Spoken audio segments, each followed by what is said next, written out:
Yo, yo, yo, what's up, everybody? Thank you for tuning in to yet again another fantastic episode of Keeping It Geekly. It's your Cape Crusader, Cody, and we're hanging out with my new friend, J.M. Brandt. We're here to break down Horror Not Hate. And man, I had the opportunity to read this anthology. I loved every bit of it. These stories are awesome, and they hit that itch.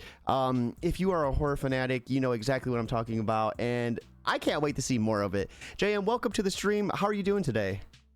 Thanks. Well, thank you for having me. I am exhausted. I just drove multiple hours in the rain. I'm not in my usual dungeon for the one sicko that follows me from podcast to podcast and has seen my office a number of times. So, yeah, no, I'm a little drained, but I'm happy to be here, and I'll make sure that I'm on for you, Cody.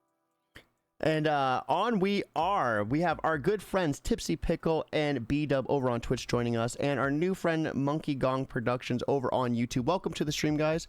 I hope you all are having a fantastic day. Here is a link to the Kickstarter we're going to be talking about today. Be sure to check it out. If you're able to back, we would love to see that, but simply putting this on social media is free, costs you absolutely nothing to do, and it helps tremendously. JM, we recently just met on Facebook. I think our mutual friend kind of set up the in between for us. So shout out, Craig, if you are watching, thank you for that. And I think that might be Monkey Gong. Oh, it might be. I loved, like I said, what I seen in this anthology. It is fantastic. But before we dive into that, I want to dive into who you are. I seen that you were the creator of Slow Feet Comics, Swamp Dogs, and a Splatter Western one-shot, and I'm sure many other stories. How did you get involved into being a creator? I mean, I basically, apart from being a Ghostbuster, have wanted to be a writer my whole life, or like the longest, and I always loved comics, and sometime in my 20s, it kind of clicked that, like, oh yeah, you can be a comic writer too. I kind of always had this thought from the time that I started taking writing really seriously that I would just do the HP Lovecraft thing and just be writing short stories and, contributing to like weird pulp magazines and stuff. And then I was like, well, wait a minute, why can't I do comic books too? And so here I am. So what came first for you? Was it the love for horror or the love for comics? They're about equal. I grew up in a horror household. I was told that my favorite Sesame Street character was the Count, and that my morbidity started early. But basically, I didn't have a choice but to be a horror fan, so I'm really happy that I actually love it. And then my love for comics, God, that must have happened around like 2 or 3, because that was when Secret Wars and DC Superpowers action figures were out.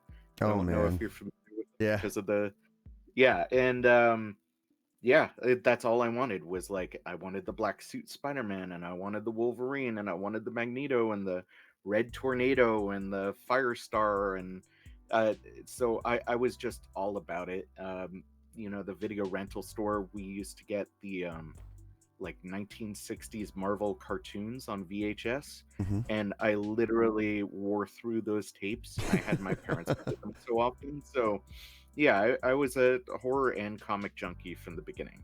Man, it is such a shame that rentals are like no longer a thing. Yeah, I missed going into a Blockbuster, Family Video, and picking up a couple horrors for the weekend. Yeah, well, I mean, honestly, we have Blockbuster and Family Video a little bit to thank for the decline, right? Because they kicked out all the mom and pop shops, and then it was a lot easier for Netflix to take them over.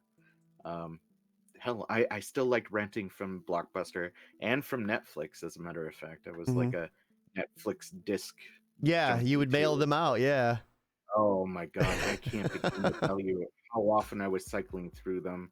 I have insomnia, so I was just like 3 movies a night, most nights. So yeah. But there is something indescribable about a movie rental store, and if you didn't grow up with it, you don't know what we're talking about. Yeah, It's dude, and being kind of what sad. like the little kid and seeing like the beaded like curtain and being like, what's back there? What Mhm. there's something back there. And then you grow up and you're like, okay, that's not anything I thought it was gonna be. Like, You mean there's not candy and unicorns back there? maybe different Something types of even better. unicorn. Yeah, that's true. Good So, point. I mean, man, growing up with horror, that was the same thing for me. I remember being such a young kid and my dad, watching Child's Play, the first Child's Play with my dad, and like just being like terrified but loving it. I was Chucky for Halloween as a kid, and Were you really? yeah, I remember it to this day. My mom had a colored pencil, or maybe it was a makeup pencil. I don't know, but just her Mhm. stabbing it in my face to give me Yeah, the freckles. I Um, bet you can still feel it, huh? I love those memories though, and it's horror. Man, Mhm. it's such a fun thing, because like horror and comedy is almost the same thing, right? The same type of writing mechanics here and there, mechanisms. What got you into writing horror? Is that what you always started out with, or what type of genres were you exploring when you first started? Yeah, the earliest short stories that I can find are horror. There would be some speculative stuff too. I still have like a little project that I did in 5th grade. We had to make these like little books of almost like every day or every week we would be given a different hypothetical question, and we'd have to like riff on it for a paragraph or two, in our like giant 5th grade scribble. And I was a big fan of the What If comics at the time. Yeah. And so I had the cover. We were making our own laminated cover, and so it's a what if cover. And so it's like the Fantastic Four, but with Namor in it, because like that was my favorite issue at the time, was like the Fantastic Five, like what if Namor had joined. And like the stories, I somehow turned all the hypotheticals into horror stories, and we're talking 10 years old. It was like, oh, what if you were 2 inches tall? And then I wrote a story about like mice kidnapping me and roasting me over like a little thimble fire. And I love or that. if I was invisible, what I would do, and I'd just be like, oh, I would just haunt everybody. Like those were my answers. So There's two yeah. different types of people out there. The one that would do insane things if they were able to be invisible, and then you have JM haunting people, and we love to see it. I don't know if that answer would hold true anymore. I'd probably be just like a gigantic voyeur, and maybe slowly making somebody go insane. Just moving things a little bit. Like, oh, didn't I put that there? I could have sworn I swapped that out. Like those kinds Hmm. of things. Taking the batteries out that they just replaced, like, so Oh yeah. it's a small things that really drive you over the edge. Um, Now, horror not hate, awesome Yes. anthology, huge cast of creators. What inspired this anthology for you? Like, where did this all begin? It all began with Trump. Like I got radicalized by Trump. I was very against his first administration. I could smell doom on the Hmm. horizon. I was not disappointed by my fears. Like they proved true and worse. It led to the only time I ever protested in my life. Was like when they were detaining kids and separating them from their families. And so when he got reelected again, I was despondent. I mean, we're talking like binge drinking and just like trying to wash away my misery, and like Hmm. how could we let this happen again. He said that he would be a dictator.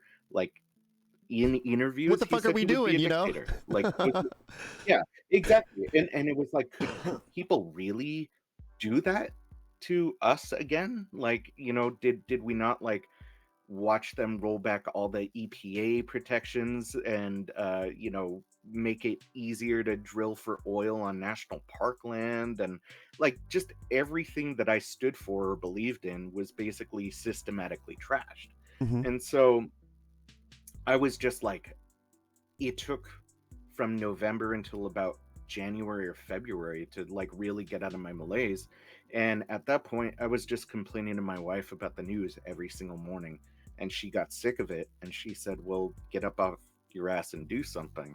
And so, I was at work and I just had this crazy idea. I was like, well, what if, because I don't want to do more protests. Like, what if I just try and raise some money for charities that will help make the world a little bit better or our country a little bit better? And so I just posted on Instagram so that people, like one or two people, would hold me accountable, Mm-hmm. and my ADHD self, would be beholden to somebody else, and it just kind of kept growing. It was just like, oh yeah, like I write comics. I can write for free, even though I don't have money. And, I can fundraise that way. But it'd be cooler if I got all my comic friends involved. Um, a lot of my comic friends are involved, but I met a lot of awesome strangers along the way, too. And it was like every time we would get another contributor, it would make it more appealing to the next person and make it easier for me to recruit the next person. And we had a couple people early on that were like huge names that just trusted me enough to say yes. Skinner and I had um, a few conversations back and forth because I've Mm-hmm. been a huge fan of his for years, bought several prints and posters, and had emailed him at one point, like talking about getting together for a drink if he was in LA. And so when I hit him up about this, because I knew he was politically active, he was like, "Yeah, man, like let's do it. I'll do a That's cover so for cool. you." Yeah, and so, being able to tell people like, "Hey, this guy who maybe you've never heard of because he only has like 1,700 followers on Instagram, and only a few published books to his name, like maybe um you could trust me." But then when I'm Mm-hmm. like, well, maybe you can trust me plus Skinner's on board too, like that makes the sell job a lot easier. No, that is, and I love how that works out too. Hitting him up for a drink, and it's like, come work on this book with me. Even better, let's kill two birds, one stone. And Yeah. speaking of comic friends, we have Craig in chat. Can I please draw mice roasting you? Yeah, I would love to please. see that. I would love to see it too. Yeah, no, Craig, you can draw me in any way you want. You can draw me like one of your French girls. Ooh. So how many submissions did you end up getting for this anthology, and what did it look like, kind of filtering through them to pick out the ones that you ended up using? Honestly, the submission process was lackluster. Sounds mean, but it was lackluster. Like I didn't have enough of a voice for the open call to be taken all that seriously, and so I only got a few submissions. Um, Outside of people I had already been talking to and asking about, we got one story submission, one for writing, and that was Ricardo. Oh my God, that's what happens when you have like a long car drive. Yeah. Let me pull it up. He's a fellow Valley boy too, and so I'm feeling very embarrassed that I'm not recalling him right now. Anyways, we had one story submitted for writing, and it was actually really, really good.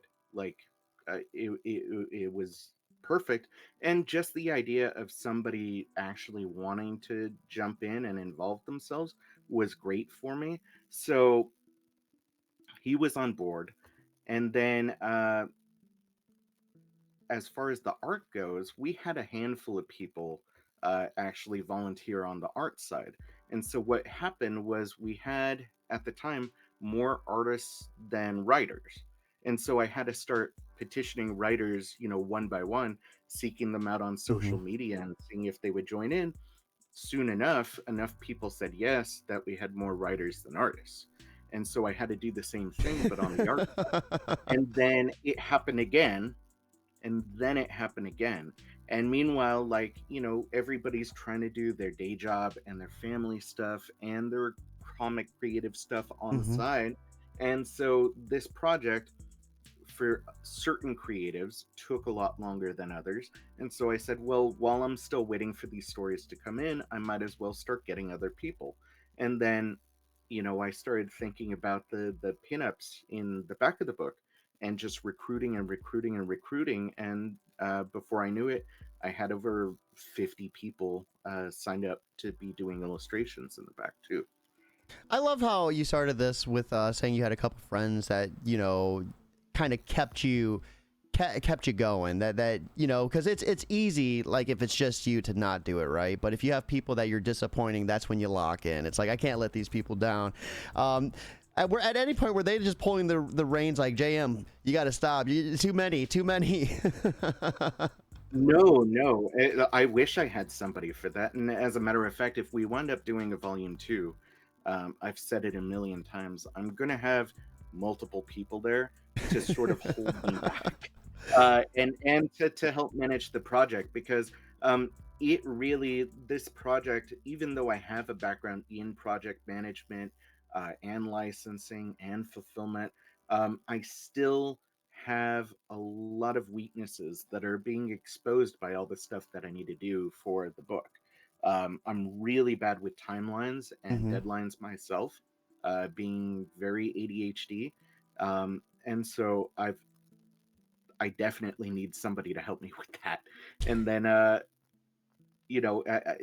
there's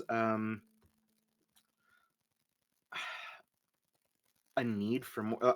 I always figured, like, if I had more, then we would have more followers between us, which meant the likelihood of a higher donation. Because we haven't mentioned it yet.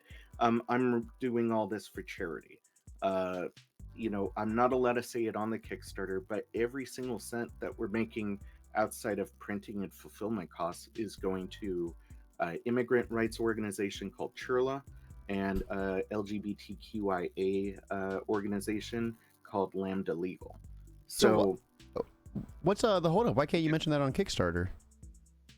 so technically, Kickstarter doesn't allow for charity projects. So, What? yeah. So what I said is we would be making donations of equal size. Hmm. What I don't mention is that it will be everything, outside of printing costs. So, um, all of us are doing this out of the kindness of our hearts, which That's I think is awesome. even more amazing. Yeah, That is I think. awesome.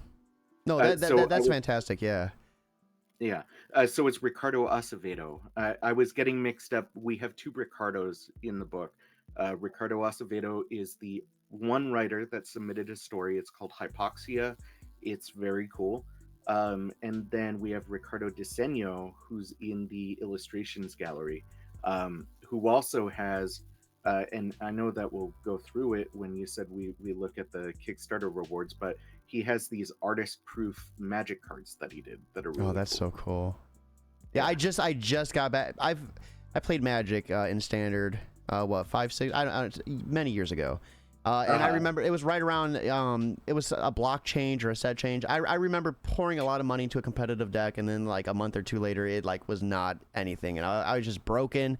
I was like, I'm done. Cardboard crack no more. And I just got a precon because I wanted to get into Commander, and I'm like, man, Final Fantasy, it got me roped in. Damn it.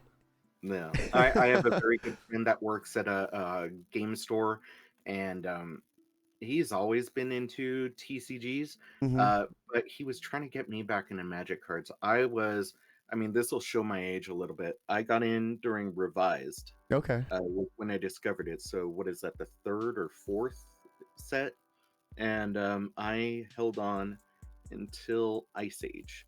So, I ran with it for multiple sets Hmm. and pumped way too much money into the hobby, and he's trying to get me back. But what he said is, there's a format that's meant for people that don't want to spend a bunch of money, that are sort of more interested in the older decks or older cards, or like the less expensive cards. Hmm. I forget what it's called, maybe like Popper or something like Yeah, that. I think so. I think that's what it is. Yeah. Okay. Yeah. So he's been tempting me, and I am tempted. And yeah, all these other sets, like the Marvel set, obviously, Oh yeah. um, and the D&D set, because I used to play D&D at the same time. All of that is definitely appealing to me.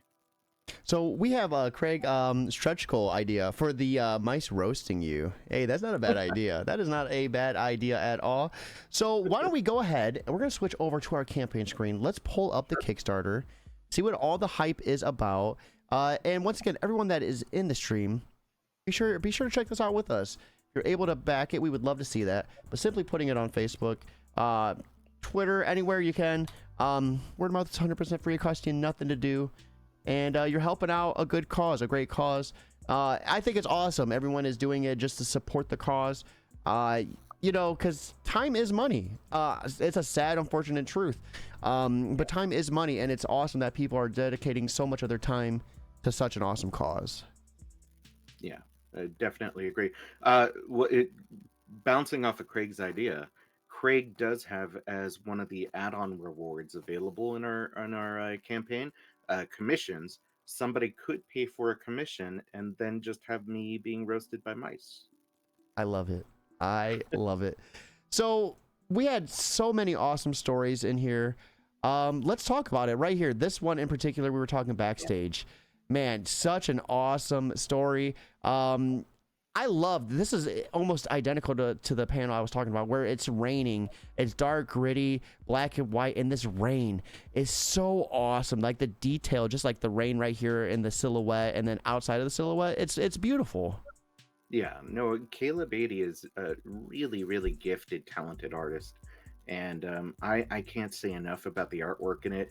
Um, it his use of shadow and rain and sort of like just the way that he blends all the effects together, it kind of has a Ralph Steadman quality to it that Mm-hmm. I think comes through with all the splatter effects and everything. It's really stunning, breathtaking work. He does have his original pages for the story available through the campaign as add-ons also, and he is doing commissions. He's offered up 3 commission slots, and I'm awfully tempted to take one of those myself.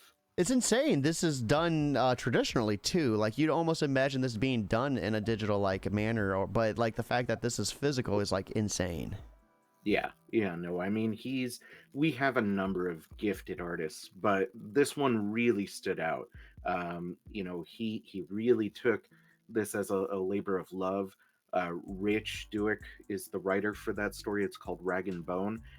Rich also took it like, not that anybody took it less seriously, I don't think, but there are some people that are digging into a deeper, darker place than others, I want to Mm-hmm. say. And this was about as deep and dark as it gets, and the subject matter sort of reflects that, and I think the tone of the art does too. And one thing I loved about this anthology is all the different types of art, all the different Yeah. types of mediums, all the different types of styles. You know, we have dark and gritty. You have something that's a little bit more colorful, but still just as horrific. And the different types of horrors, it was just such an awesome blend. What was some of the stories that kind of spoke out the most to you in this, without spoiling too much? Oh yeah, no, that's okay. I just feel bad singling people out and having favorites. I'm sorry I for being think the bad guy. no, that's okay. It's like asking a dad, like, oh, which one of the kids is Yeah, yours? yeah. Um, my favorite story is mine because I'm the best writer in the world. It has to So be. yeah, no, it has to be. No, I like mine. Rich's is amazing. Um, Zach Chapman, he's a writer based out of Austin and has a few series through Kickstarter. Came out with this like 4-page banger of a story that Craig actually did the art, both color and ink on. Um, and that's awesome. Like I think a lot of people are going to walk away from that one like really, with the mental image of that stuck in their head when they think Hmm. about horror, not hate. There's a yeah. I don't want to spoil anything about that one except that it involves a Fox News proxy. I love So that. yeah, so that one is good. Moni Barrette, who heads an association called Creators Assemble, and is very instrumental in collab like bringing together public librarians Hmm. and comic creators. She has her first written piece ever. Her Oh, that's first published cool. piece is a story in this where Gerald von Stoddard did the art for it Hmm. and Alex Leaf did the coloring for it. And that one turned out incredibly well and is actually thematically very similar to Craig and Zach's story. Sort of again, like how the hate that we consume begins to consume us. Yeah. And I think that's something that a lot of people think about when they're close to somebody that's sort of devolving or being more indoctrinated into this cult of hate. Really. This panel right here was from a story that I really enjoyed. We were talking backstage about this one as well. And it's a whole different type of horror. It's not like a body horror or like a spook in the night horror. It's kind of like if you're a piece of shit and you gotta deal with what it's like with people being shitty to you. And I loved that aspect of it, like the horror of like facing your decisions, right? The horror of Yeah. like you've been a piece of shit and this is the outcome of that. And it's Yeah. like a lot of these stories just hit such deep notes. Yours in particular, I really enjoyed that, and I do want to kind of dive into it without spoiling too much. But what was it like, creating a comic based off of a poem? Well, that's it. Okay. I wanted to find a poem, and that was just like sort of my first goal. And I mentioned this in my Substack, so shout out to JM Brandt's Substack if anybody feels like getting like 2 updates a year. I think I get 3 in 2025, maybe 4. Uh, but I try and create writing challenges for myself. I don't know if you're a basketball guy at all. I'm a huge basketball guy, and Bill Simmons is my favorite sports writer, and he's a huge Celtics fan. So he had written about how Larry Bird had this habit of making in-game challenges for himself, where he would like be like, "Oh, the game's too easy for me. I'm just gonna try shooting only left-handed jump shots," Oh yeah. or like, or like. I'm going to tell my defender every single time what I'm going to do, and then I'm going to do it anyways. Stuff like that. And so I try and come up with a writing challenge for me every single time because I need the extra dopamine, being like an ADHD kid. So this time it was find a poem and write a story based off of a poem.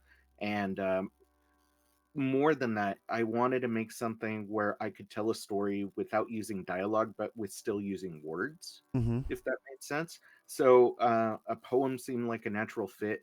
Jeremy Waggoner, who is the publisher of or co-publisher for Dead Sky Publishing, which did my one-shot splatter western, turned me on to some resources because he's a huge World War II buff, and I found a poem written inside of a concentration camp, and I read it a few times and just came up with an idea that isn't exactly based on it, but it fits the same beats of the Yeah. poem. And I'd like to think that it has a really good effect and synchronicity to it. But No, I loved it. I thought it was great. thank you. And we have some fantastic. Speaking of great, we have some fantastic covers. Yes. This is absolutely gorgeous. I just love the red and blue combination. It's that spooky, Tales from the Crypt feeling, and I think it's just nailed perfectly almost. Yeah, I've been a great admirer. That's Chad J. Keith as the artist. And, most of the people that I've talked to, writers, artists, illustrators, everybody, are people that I've been fans of forever. So getting them all on board was just a dream come true. Chad and I had talked a couple times before. He is known for doing like these sort of skulls that are highlighted in neon and very bright and colorful. But it's always in like a synth wavy palette. It's like purples and greens. And Hmm. while that would have been cool, when he was like, "Well, what do you want for the cover?" I was like, "Well, I want Chad J. Keith to be Chad J. Keith. Like, there's a reason I love your stuff." And I was like, "But what about if we do it in red, white, and blue to make it like, American, patriotic, whatever?" And I think that sort of idea coupled incredibly well with Yeah. his art. it to me it feels like it jumps right off the page. And the Kickstarter backers are definitely sort of echoing that sentiment. That is outpacing the other covers by a decent amount. Yeah, it's gorgeous. But this one right here, I'm a huge fan of metal. You know, death metal, deathcore, whatever slams. You know, I love it. And this is gorgeous. I love this so much, dude. I would wear this on a shirt. You know what I mean? Well, it's funny you say that because we have multiple shirts available. But He's like, speaking of it. Jonathan Lamantia's artwork for that cover is actually not one of our shirts. We do have it available as a poster without the Horror Not Hate logo, so it's just like that full piece. Mm-hmm. We have a print of it, and we have a sticker of it, but we don't have a shirt for it, unfortunately. That might change. You know, if I get enough people asking for it, I'll add it to the list. But yeah, Jonathan Lamantia is amazing.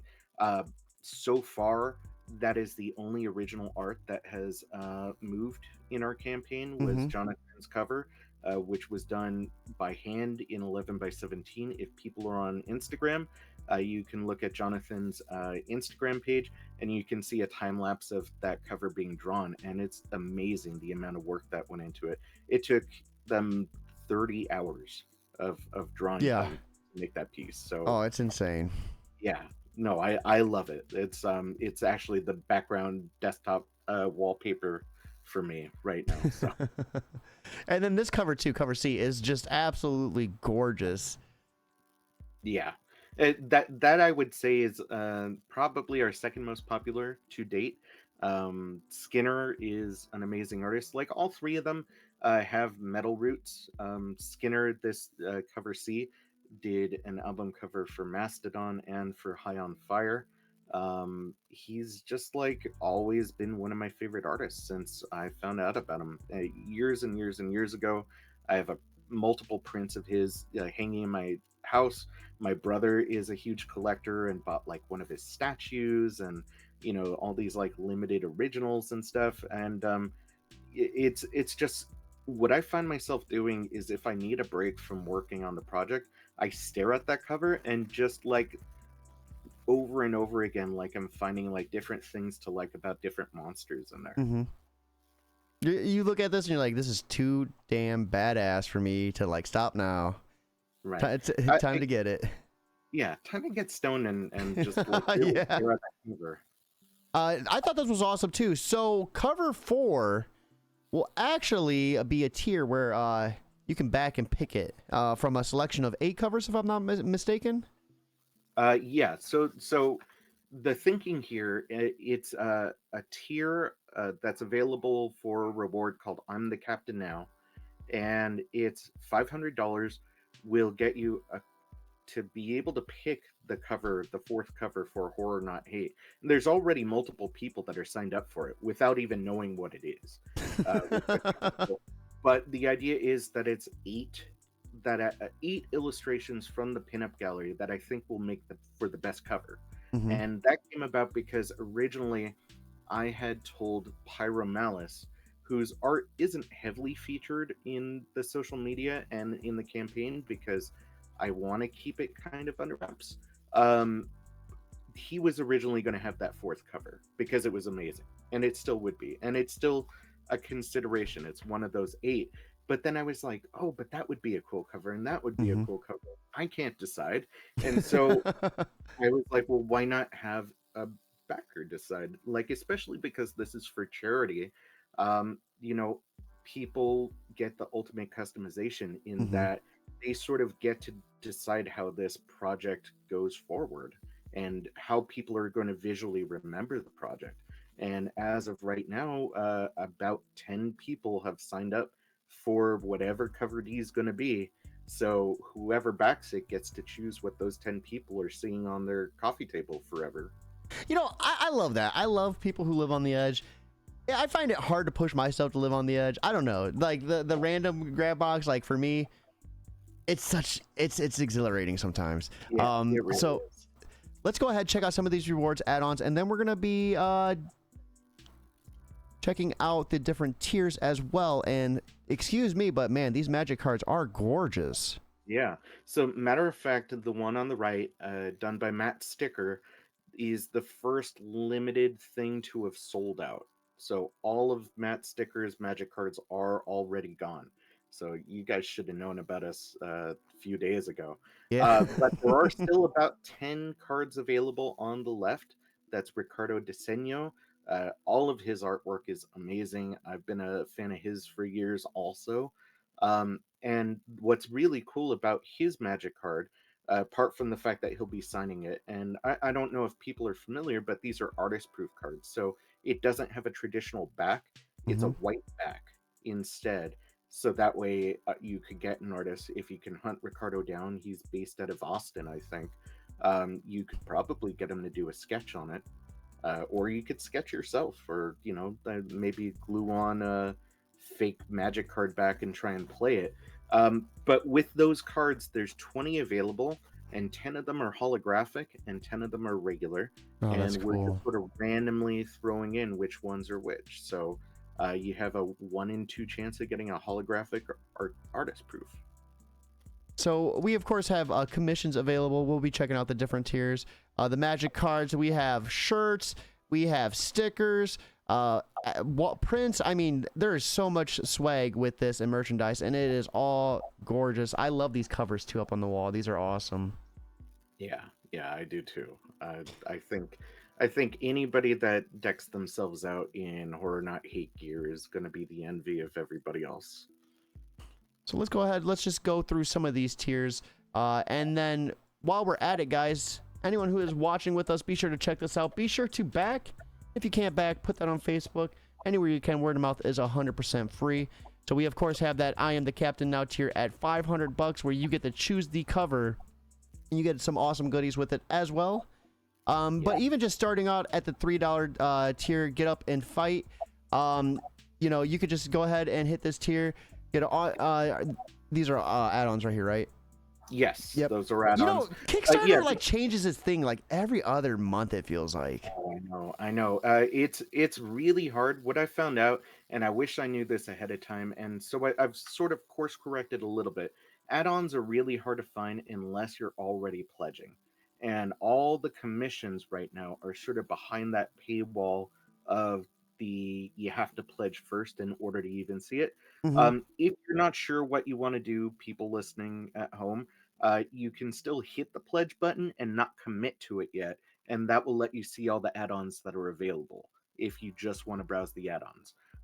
And you can do just that $3 get up and fight as a pledge, and that will give you access to all the add-ons, even if you don't want to get the book. But get the book. I mean, it's a great Yeah, cause. Help charity. absolutely. Get the book. And speaking of that, check you can get the website. you can get the digital copy at $20, over 200 pages. I mean, outstanding price for the digital copy of that. We have physical copies of cover A, B, C, and D, all at $40. And I love that you kept the variant at the same price as the standard cover. No, thank you.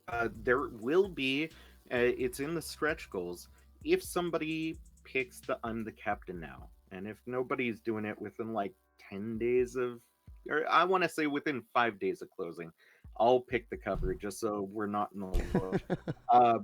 But if somebody picks it up and we hit, I think it's 30,000, it says in that campaign overview, we will unlock someone's ability to pick another of those 8 covers as a limited higher cost variant. So we would run off very, very limited numbers of copies for that. You would have first crack, you'd be able to pick it, but it's sort of a pricey entry point, and it would be a higher cost for the book too. And remember, this is all for a great cause. So, if you're going to spend your dollar on something, make sure you spend it on something that has great meaning to it. And this is a campaign to definitely support. We have the Wear Horror, Erase Hate tier at $70. You get a Ghost Ship t-shirt, digital copy of Horror Not Hate, physical copy at cover A, your name in the Wall of Dignity, and gratitude, of course. So is that do we have a image of this shirt? Yeah, so let's see. That's kind of where it is that I had the difficulty in putting the thing together, is I that gotcha. I put the shirts in as add-ons, not realizing that people wouldn't be able to see them ahead of time. And so just last night, I added this where horror not hate, where horror erase hate tier, where it's not just the ghost ship. If you read the description, there are a bunch of different T-shirts available. The horror not hate logo, the Nathaniel Barter, the Matt sticker, the ghost ship, the Drew Roush, Evil J, Tyler Lampf. Those are all, you can see them better in the add-on section. And also in the updates, I have bigger pictures of those to show off also. Well, let's go ahead and see if I can pop one up real quick. I forget if it's update 4. It's probably update 4. Right, so that's going to be this one. Yes. I love the shirts. I love anything like that. Yeah, these are fire, man. This back is sick. Yeah, so that image was originally going to be our cover D. And I mean, as you can tell, that would be an awesome cover for a horror anthology. So what I wanted to do to like sort of highlight it is we're going to do 50 pieces of the hoodie. So I wasn't planning on doing a hoodie, but I was playing around with mock-ups and it just looked too cool to pass up. So higher up was that sort of like closer look at the different t-shirts, I think. But yeah, you can get a look in the updates to see them. It might also be in update 3. But amazing t-shirts. I do have posted them on social media also. So you can follow me at j.m.brandt or at Slowfeet Comics and see them there too. All right, so let's go ahead. We have some original art at $5.50. So is this going to be original art from the story in the anthology? And if so, do they get to pick like what page, or how does that work? Okay, so all of the options are different. So this David Van Gogh, that is the piece that you would be getting. That was made for the pinup pages. It is one of the cover options available for the I'm the Captain Now. It's a piece called The Wretched Refuse. So that's available for $5.50. If you go right below it to the next reward or a tier, that's the Chad J. Keith. That's a 24x36 painting that was scanned in for our cover A. So that is available. We do have original pages available from 2 different stories. Jade Lauder's work on Bottled Up, which I sent you as a one of the stories to preview, and then Kayla Beatty with Rag and Bone.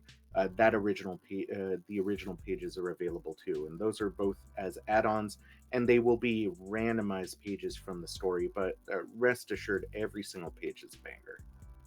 Yeah, that is awesome. So for everyone that is watching, one last time, be sure to check out this campaign. And back if you can. If you're not able to, put it on social media anywhere you can. Word of mouth is 100% free, and it will cost you nothing to just share the link. Just share the link. That's all you got to do. JM, this is first time on the show.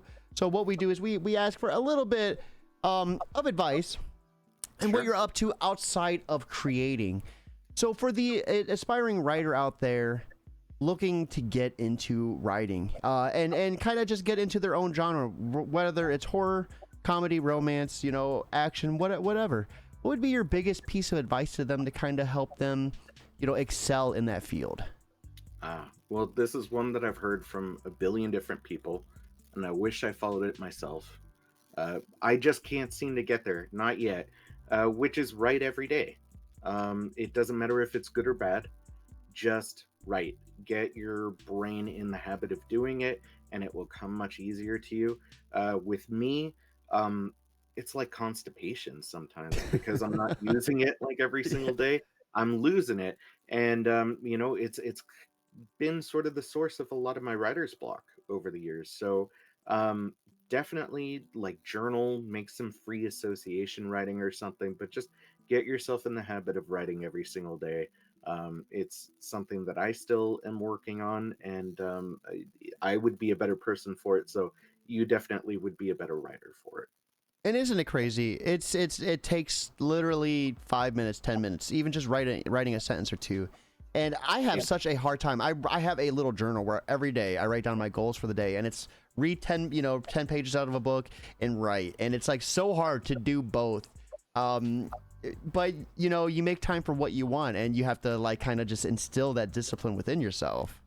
Right. Yeah. No, I'm this is the most disciplined I've ever been, is putting this project together. So, maybe it's a turning point for me, and I'm just going to be super prolific and like a Stephen King or something. But yeah, as of right now, I'm just, writing when inspiration hits.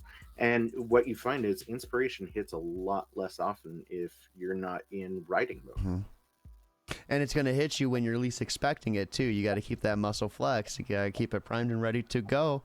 So outside of creating, what are you up to? If you play video games, what are you gaming on? What TV shows are you watching? What books are you reading?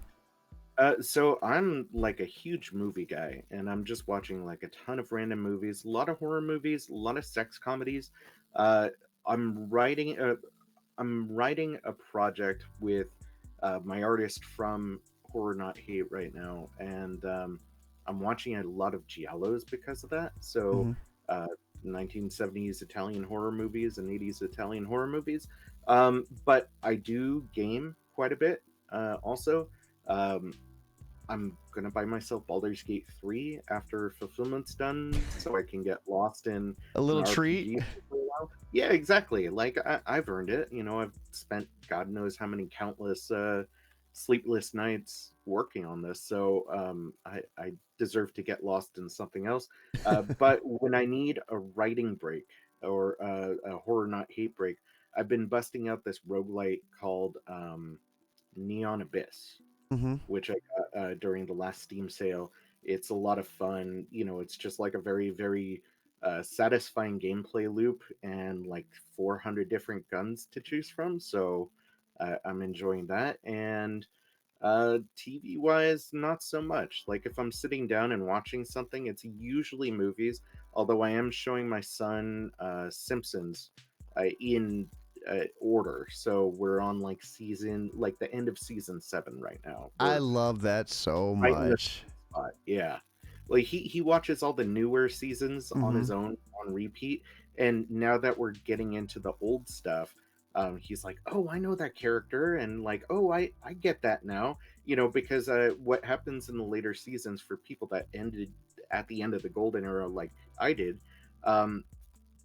the writers now seem to be fans of the show's golden era, and so they'll bring back one-off characters like the really tall guy from 22 Stories About Springfield Mm-hmm. that's driving in the tiny car. Like he makes a guest appearance in another episode, or they'll bring back the Pin Pals, and so there's an episode about the Pin Pals again, and stuff like that.